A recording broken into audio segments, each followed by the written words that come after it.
20 বছৰ আগত তেতিয়াও বিজেপি ইয়াত জিকিছে এতিয়া তেওঁলোকৰ সংগঠন যথেষ্ট কটকটীয়া হৈ আছে দুইফালে আৰু আমাৰ নিজৰ দলৰ কথাটো ক'বলৈ গ'লে আমি BTCত আমাৰ সংগঠন সম্পূৰ্ণ আছে কিন্তু BTCৰ বাহিৰত আমি শূন্যৰ পৰা আৰম্ভ কৰিছোঁ গতিকে সেই ক্ষেত্ৰত আমি BTCৰ ভিতৰত আগন্তুক যি 12 মাহমান পিছত যি BTC ইলেকশ্যন হ'ব তাৰ কাৰণে আমি ভোটখিনি একত্ৰিত কৰি ৰখাৰ কাৰণে নিৰ্বাচন খেলাটো অন্যতম কাৰণ 11 লাখ ভোট য'ত আমাৰ সংগঠন নাই দৰং জিলাত তেনেকুৱা ক্ষেত্ৰত এটা ৰাজনৈতিক দলে মানুহক শূন্যৰ পৰা আনি পালে তাৰ পৰা 4-5 লাখ ভোট লোৱাটো সম্ভৱ নহয় তথাপি মই মঙলদৈত চাইছোঁ আমি যথেষ্ট ভোট পাইছোঁ সাইজেবল ভোট এটা আমি পাইছোঁ আৰু তাত কংগ্ৰেছ দলেও এটা সাইজেবল ভোট পাইছে মঙলদৈত যথেষ্ট ভোট পাইছে কংগ্ৰেছ দলেও তেওঁলোকৰ দলে চিপাঝাৰত কম পাইছে গতিকে মই তাকে কৈ আছোঁ আমি দলগাঁও সমষ্টিত যিটো আশা কৰিছিলোঁ এইবাৰ সংখ্যালঘু যিখিনি লোক সেই সংখ্যালঘু লোকসকলে সৰহ সংখ্যকে কংগ্ৰেছক ভোট দিয়া দেখিবলৈ পোৱা গৈছে এতিয়ালৈকে যিটো ট্ৰেণ্ড গতিকে সেই ফালৰ পৰা তেওঁলোকে দিল্লীৰ লগত কম্পেয়াৰ কৰি বোধহয় তেওঁলোকে ভোট দিয়াৰ কথা চিন্তা কৰিলে আৰু ভোটাৰসকলে এবাৰো নাভাবিলে যে তেওঁলোকৰ প্ৰাৰ্থীগৰাকী 20 বছৰ হাৰিছে এইবাৰো হাৰিব সেই কথাটো নাভাবিলে তাৰমানে পোনপটীয়াকৈ দৰং ওদালগুৰিত কংগ্ৰেছ দলে আমি আগতীয়াকৈ কৈছিলোঁ তেওঁলোকক যে কংগ্ৰেছক আমিও সমৰ্থন দিছিলোঁ AIDFও সমৰ্থন দিছিল তেতিয়াও নিজিকে এতিয়া AIDF কংগ্ৰেছ কোনো নাই তেওঁলোকৰ লগত আপোনালোকে কেনেকৈ জিকিব বুলি কোৱাৰ পিছত তেতিয়া সভাপতিৰ কোনো উত্তৰ নাছিল ভূপেন বৰা ডাঙৰীয়াৰ আৰু অন্য কথাহে কৈছিল যিটো কথাৰ এতিয়া ক'লে কোনো ভেলু নাই সেই সময়ত তেওঁলোকে যিটো কথা কৈছিলে আৰু মাজতে উল্লেখ কৰিছে যে কংগ্ৰেছৰ প্ৰাৰ্থীগৰাকীক তেওঁলোকে প্ৰক্ষেপ কৰা বুলিও মাজতে আমাৰ কমলপুৰৰ বিধায়কগৰাকীয়ে খুব সজোৰে কৈছিল গতিকে তেনেকুৱা যদি হৈছে তেতিয়াহ'লে কংগ্ৰেছে নিজে বিবেচনা কৰা উচিত আছিল যে আমি ইয়াত বিজেপিক পৰাজিত কৰিবৰ কাৰণে মুজিবুৰ ৰহমানে কৈছিলে যে আপোনাক 2 লাখৰ অধিক ভোটৰ ভোটটোৰ মুজিবুৰ ৰহমান নাই মুজিবুৰ ৰহমান বা মই কোনেও আমি ভোটটো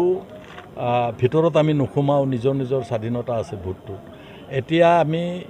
এই মুহূৰ্তত ওদালগুৰি আৰু মাজবাট এই 4টা সমষ্টিৰ ভিতৰত ওদালগুৰি আৰু মাজবাটৰ আমাৰ বেয়া হোৱা নাই ওদালগুৰি মাজবাট সম্পূৰ্ণ প্ৰতিদ্বন্দ্বিতাত আছে এতিয়াও ওদালগুৰিতো আমি 1 নম্বৰ হৈ আছোঁ আমি ভাবোঁ যে এই 2টা সিটত আমি শেষলৈকে 1 নম্বৰ হৈ থাকিম কিন্তু টংলাত যিটো ডিফাৰেঞ্চ সেই টংলাৰ ডিফাৰেঞ্চটো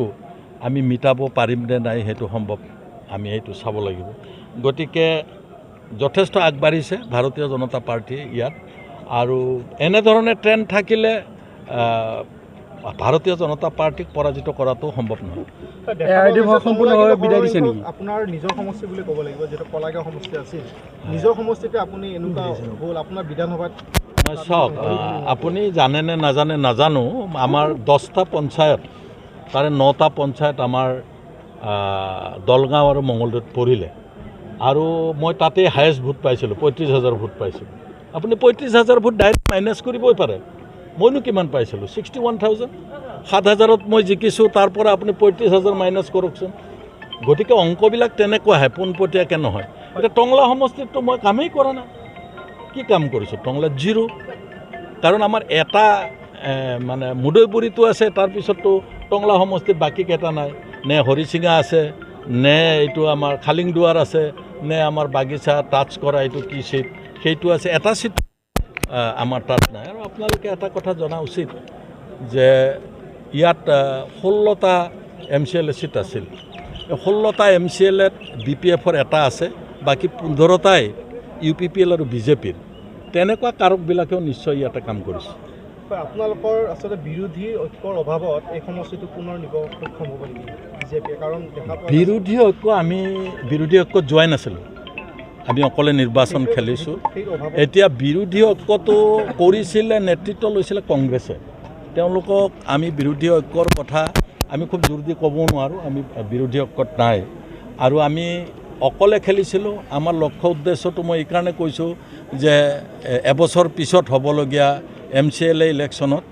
আমি BTC অঞ্চলৰ ভোটকেইটা একত্ৰিত কৰি ৰাখিব লাগে বেলেগ চিম্বলত ভোট দিবলৈ দিলে ইমিডিয়েটলি আপুনি 6-7 মাহ পিছৰ পৰা কেম্পেইনত লাগিব কোনো কাৰণত আমি তেওঁলোকক ঘূৰাই আনোতে আৰু বেছি কষ্ট হয় ইয়াৰ পূৰ্বৰ নিৰ্বাচনসমূহত আমি দেখিছোঁ যোৱাবাৰ আমি ইলেকশ্যনত দিলীপ শইকীয়াকে আমি BPF ভোট দিছিলোঁ 1.5-2 লক্ষ ভোট আমি তেওঁক দিছিলোঁ তেতিয়া 3টা সমষ্টি আছিল 1.5-2 লক্ষ আমি তেওঁক ভোট দিছোঁ আৰু তাৰ পিছতেই ইমিডিয়েটলি যেতিয়া